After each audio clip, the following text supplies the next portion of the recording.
Et salut tout le monde, c'est Kevin et on se retrouve aujourd'hui pour un nouvel épisode d'Analyse Crypto, épisode numéro 41 aujourd'hui. Et encore une fois, merci à tous pour votre soutien, pour les commentaires, les likes et également les abonnements. On a dépassé les 300 personnes, donc félicitations à tous et bienvenue dans la communauté crypto-monnaie devenir libre financièrement. Si t'es pas encore abonné d'ailleurs, n'hésite pas à le faire pour m'apporter du soutien et surtout pour ne rien rater des prochaines vidéos, puisqu'on fait des vidéos quotidiennes pour vous apporter un maximum de contenu de manière très claire et très simple sur ce qui se passe sur les cryptos actuellement. Maintenant que c'est dit, on va attaquer directement l'analyse du jour. S&P 500, le dollar, une vision macro et long terme sur l'USD euro, très intéressant, et enfin le BTC, ETH, donc on regardera tout simplement ce qui se passe actuellement et ce qui pourrait arriver dans les prochaines semaines, dans les prochains mois, et c'est pourquoi aujourd'hui je vais vous proposer un trade, un long, ça peut paraître étonnant, un long, mais je vais vous parler d'un long, et si jamais le marché confirme à la baisse, aucun problème, on pourra repartir à la baisse également, mais on verra ça ensemble. Avant juste de partir sur le trade, on démarre avec le S&P 500. Alors, S&P 500, qu'est-ce qu'on a vu? Sur le S&P 500, on a vu hier une journée, attention, une journée explosive. Une journée explosive où on a tenté de refaire un plus bas par rapport à la journée d'hier, la journée du 16, par rapport à la journée de vendredi, du coup, journée du 16, et finalement, on se retrouve avec hier une grosse journée haussière sur le S&P 500 qui fait une bougie de ravalement haussière, bougie de retournement, et on l'avait déjà vu avec cette bougie ici, sans mèche en haut, qui nous donnait envie d'y croire. Et c'est arrivé. Et c'est arrivé ici. Pour l'instant en tout cas. Donc à voir ce qui va se passer effectivement dans la journée, mais est-ce qu'on serait pas ici en train de valider, en train de mettre en place cette divergence, avec ici le cours qui fait que baisser, et sur la MACD on ne fait que remonter. Si on repasse dans le vert ici MACD, on pourrait très bien réatteindre ce gap rapidement, à minima, ou bien cette fois-ci revenir au contact de cette résistance pour essayer de la casser, de faire un W derrière et ensuite de repartir vers le haut. Pour l'instant on n'y est pas, ce qui est sûr c'est qu'on essaye d'anticiper ce qui va se passer sur le marché, et c'est pour ça qu'aujourd'hui on va ouvrir un long ensemble et vous allez voir pourquoi. C'est pas la seule raison, mais effectivement c'est déjà une belle raison ici. À chaque fois qu'on a eu ce genre de bougie derrière, il se passe des choses. Donc c'est pourquoi on y croit, on l'avait vu ici, bougie rouge, grosse bougie verte qui ravale tout, et derrière, hausse pendant 2-3 jours, pas mal de hausse, avec, on le voit, 2, 3, 4%, parfois plus, et 2, 3, 4%, ça peut rapidement faire un 10, 15, 20% sur les cryptos, voire plus. Ok, maintenant le dollar, en vision macro. Voilà en vision macro ce que je voulais vous présenter. Ce que je vais vous présenter, c'est ça. Alors je vais retirer ça pour l'instant. Tac, ok. Alors voilà ce qui se passe actuellement sur le dollar. Je me suis mis en mensuel. Donc voilà le dollar depuis 1968 ici. Donc on a trouvé un premier point haut en 85. Ensuite, en 2002, on a créé une trendline ici. On voit la trendline avec un point ici, un point ici. Donc 2 points de contact. Et ici, on a cassé cette trendline vers le haut. On a cassé la trendline ici. Et qu'est-ce qui s'est passé derrière? En fait, tout simplement, on a créé ce qu'on appelle un W. Pourquoi on a cassé un W? Ici, on est monté, ok? On est redescendu, on est remonté, mais moins haut que ça, donc rien pour l'instant. On est redescendu moins bas que ce point, tiens, intéressant, c'est peut-être le fameux W où ce point va moins bas que ce point, ou au pire à égalité, ok? Et pour valider ce W, quand on fait ça, quand on voit ça, pour valider ce W, il faut que cette droite ici aille plus haut que le milieu du W. Donc il faut clôturer au-dessus de ça. Et ici, qu'est-ce qui s'est passé? On a clôturé au-dessus. Il fallait clôturer au-dessus de ce point. C'est fait. Il fallait clôturer au-dessus de ce point, c'est fait. Donc maintenant, on a clôturé au-dessus, c'est très bien. Ça peut nous donner une indication que le dollar est prêt à être très fort dans les prochains mois et prochaines années. Face aux autres monnaies, attention.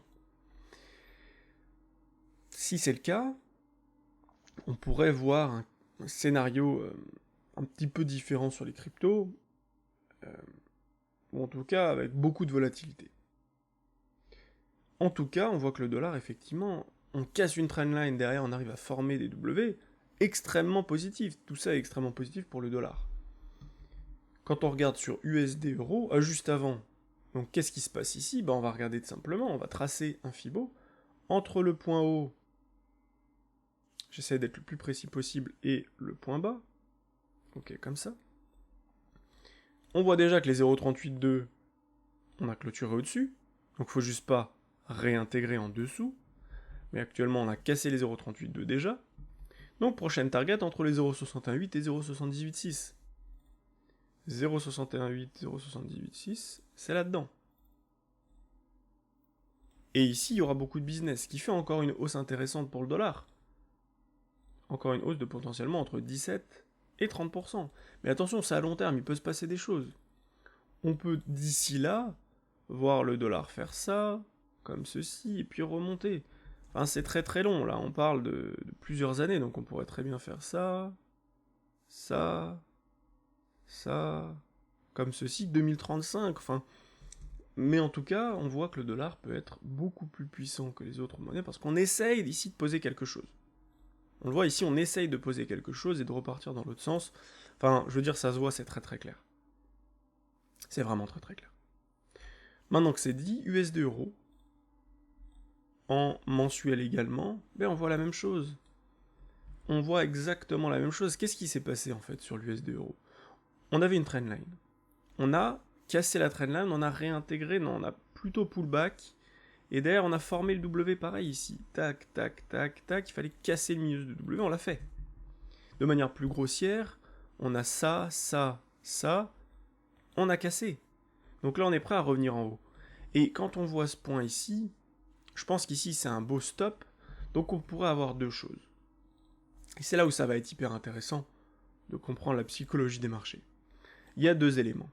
Déjà, dans cette zone à court terme, on va avoir de la résistance. On va avoir beaucoup de résistance à ce niveau. Et on est dedans. On est dedans, on le voit. On voit qu'on a de la résistance, on voit qu'on a du mal. Qu'est-ce qui se passe actuellement? Il se passe qu'à court terme, on a ça, mais on n'arrive pas à clôturer au-dessus. Ici, on essaye. Depuis cette mèche, on essaye d'aller au-dessus, mais on clôture en dessous à chaque fois. Et là, on est déjà le 20 septembre, et on n'arrive pas à clôturer au-dessus. Si on clôture en dessous, ça voudrait dire peut-être qu'à court terme, retracement ici, et pourquoi pas revenir par là, avant de s'envoler plus tard. Mais donc ici, pourquoi pas, peut-être un top à court terme sur le dollar, peut-être faire quelque chose comme ça, tac, et après poser un bottom, et repartir. Halving BTC par ici, globalement. Donc le dollar qui pourrait chuter comme ceci durant le prochain bull market des cryptos. Et ensuite le dollar qui pourrait repartir pour aller toucher notre target final, qui est dans cette box. Maintenant que c'est dit, passons enfin au BTC et à l'ETH. Sur BTC, qu'est-ce qu'on peut voir? BTC, je vais enlever déjà ça et ça. Okay. On va faire quelque chose de propre. Ça, on peut y laisser, ça aussi. Okay. La target que l'on voit à long terme, c'est la target entre globalement les 12 000 $. Ici, beaucoup de choses nous emmènent là-dedans et là-dedans. Donc vers les 12 000 $. Entre les 14 000 et les 10 000 globalement. Maintenant, à court terme, qu'est-ce qui se passe? À court terme, tac, tac, ok. Qu'est-ce qu'on peut voir? On peut voir tout simplement que on avait un canal ici, c'est très bien. On a cassé ce canal, pullback, ici, et on a fait une continuité baissière, mais attention! Ce qui se passe actuellement, c'est une tentative de retournement de marché. Pourquoi? Parce qu'on a ici, à chaque fois, je vous l'ai répété, je vous l'ai dit la dernière fois, on a fait des canaux ascendants qu'on a cassés vers le bas de manière très franche. Canal ascendant, casse vers le bas de manière très franche. Ici, c'est un petit peu différent. On a fait un canal haussier, on le voit en violet, cassure vers le bas, réintégration, pullback, et finalement on recasse vers le bas. Mais on recasse vers le bas sans faire de bottom, sans faire de plus bas. Donc qu'est-ce que ça peut vouloir dire? Ça peut vouloir dire qu'on s'est servi de la news pour prendre tout le monde à contre-courant. Tout le monde pensait que ça allait partir vers le nord, finalement on a piégé tout le monde, on est parti vers le sud. En même temps, ça nous a permis d'aller récupérer les liquidités en dessous de cette mèche et en dessous de cette mèche, où là on a eu beaucoup de business ici à pas poser pour l'instant ce bottom. On est venu faire ça, avec beaucoup d'achats ici, énormément d'achats.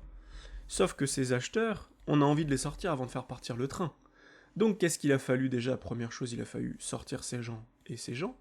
Là, c'est ce qu'on a fait avec une très grosse bougie et donc énormément de liquidités.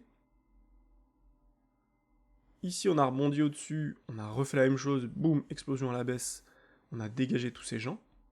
Et là, on est venu en dessous, on a pris une première fois des liquidités en dessous de ce point, très légèrement en dessous de ce point, on a rebondi à la hausse, et derrière, réexplosion à la baisse, et on a fait une grosse mèche en dessous pour être sûr de récupérer toutes les liquidités.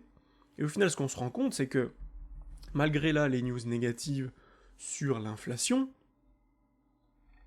on n'a pas fait de plus bas. On n'a pas fait de plus bas. On a ici ce bottom qui a été trouvé aux 17 622 $. La mèche d'hier, c'est une mèche qui est allée aux 18 234.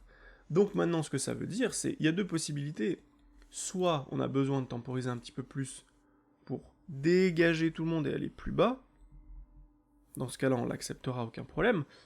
Ou sinon, qu'on a réussi à ici poser un gros double bottom, et que maintenant l'objectif c'est de repartir à la hausse comme ceci, tout simplement, doucement, mais sûrement, pour préparer le rallye 2024. Ce qu'on voit également à court terme, c'est qu'on a ici un potentiel divergence, avec un cours qui a baissé ici, qui est remonté, et un cours qui baisse ici moins bas sur le cours, en termes de clôture, qu'ici. Donc on pourrait ici voir une divergence. De toute manière, le cours descend beaucoup. Là, ici, on a eu divergence validée en passant dans le vert. On repasse dans le rouge. Ici. Mais moins bas. Sur le MACD, on fait que monter. Sur le cours, on a descendu avec la mèche ici. On est venu chasser toutes les liquidités, globalement. C'est tout. On est venu sortir tous ces gens-là, qui sont venus faire un short squeeze. On est venu les dégager ici. On est venu sortir tous les gens qui étaient là et là. Il n'y a que eux qui sont capables de maintenir le cours pour l'instant. Et donc ça pourrait être les grands gagnants pour le prochain rallye. Parce qu'ils sont encore dans le train, ces gens-là. Tous ces gens-là, ne sont plus dans le train. Ils ont été sortis. Si le cours fait un gros short squeeze derrière ici, pour revenir globalement dans cette zone où il y a du business à faire vers les 32 000 $, vers les 30 000, 32 000 $, ça pourrait être un gros short squeeze ici. Un gros short squeeze de plus de 50%, ça peut paraître énorme, mais pourquoi pas? C'est pourquoi, aujourd'hui, j'ouvre, et j'ai décidé, je l'ai fait déjà, d'ouvrir un long, comme ceci. D'ouvrir un long, je me mets ici, je mets un stop au niveau de la mèche, et ici, ensuite, on verra comment ça se matérialise juste là. Mais l'objectif, c'est d'aller chasser déjà au-dessus de cette mèche. Donc déjà de prendre juste ici, on est sur un 3 pour 3 points de ratio, donc c'est intéressant, même si on se doute qu'à long terme, on peut très bien faire ça, et derrière refaire un M, et revenir potentiellement ici pour enfin sortir ces gens-là, et poser un véritable bottom ici. Mais à court terme, on voit quand même du rebond. Rebond potentiel de peut-être 10, 15, 20%, peut-être plus, à voir ce qui va se passer dans les prochains jours. Voilà ce que je voulais vous présenter sur BTC. Enfin ETH. ETH, intéressant. Regardez ce qui se passe. On prend le point bas, on prend le point haut. Ce qui se passe ici. Et voilà. On pose une mèche encore. Où est-ce qu'on pose une mèche? On pose une mèche dans les 0,618, 0,786. Je veux dire, il n'y a pas de hasard à un moment donné. Faut que je le mette en vert, vert, vert. Ok. Il n'y a pas de hasard. Entre les 0,68 et 0,786, c'est les suites logiques. On a cassé ici, je vais vous remontrer, mais on a cassé les 0,382 juste ici. On les avait cassés. Là, on a cassé, on a pullback, c'est très bien, mais sur la résistance en plus. Mais du moment où on avait cassé, prochaine zone, c'est entre les 0,618 et 0,786. Pas de hasard. Et donc on a venu faire poser une mèche là-dedans, et derrière on peut très bien faire ça, ceci revenir au contact de la résistance, soit refaire un M, et dans ce cas-là, repartir plus bas, et venir chasser tous ces gens, ou bien faire un double bottom, ou bien, à l'inverse, ne pas faire un M, mais ici, venir au contact, casser, faire des W ici, et pourquoi pas commencer à préparer quelque chose, soit à très long terme, soit juste faire ceci, hop, revenir par le bas ici, et ensuite repartir pour 2023-2024. C'est pour ça que sur BTC, on a ouvert un long, on attend de voir comment se passe cette journée, mais on attend du beau. On attend du beau avec un S&P fort. Un S&P fort. Donc à voir globalement ce qui se passera demain. Si on regarde rapidement sur le S&P, ici on voit que on est toujours dans une envie d'aller plus haut, mais pour l'instant il ne se passe pas grand-chose. À voir où est-ce qu'on va rester bloqué aujourd'hui, mais en tout cas on est dans une zone hyper intéressante. Pourquoi? Je vous le rappelle, le S&P, on prend le point bas, le point haut, court terme, comme ceci, entre les 0,68 et 0,78,6. On vient poser une première mèche, une deuxième mèche. Qu'est-ce qui se passe avec ça? Eh bien, tout simplement, on fait ici un point bas, un point plus bas sur le S&P. Sur le MACD, on fait un point plus haut. Donc, divergence potentielle, si on repasse dans le vert sur le S&P 500 ici, ça peut être très positif et on peut accélérer pour revenir au contact de cette résistance à grand minimum. Ce qui pourrait faire, sur le S&P 500, 7% de hausse, minimum. Donc voilà ce qu'on attend ici dans les prochaines semaines, dans les prochains jours et prochaines semaines sur le S&P 500, et donc sur le BTC et ETH. J'espère que cette vidéo vous a plu. Si c'est le cas, n'hésite pas à t'abonner. Moi, je te retrouve demain pour une prochaine vidéo. Dis-moi en commentaire quelle est la prochaine crypto que tu veux que j'analyse. Le but, c'est que je puisse analyser les cryptos également que vous souhaitez, dans lesquelles vous souhaitez investir ou dans lesquelles vous avez déjà investi. Donc je vous laisse faire ça en commentaire, mettre un petit like, c'est gratuit. Et moi, je vous dis à demain pour une prochaine vidéo. Ciao, ciao.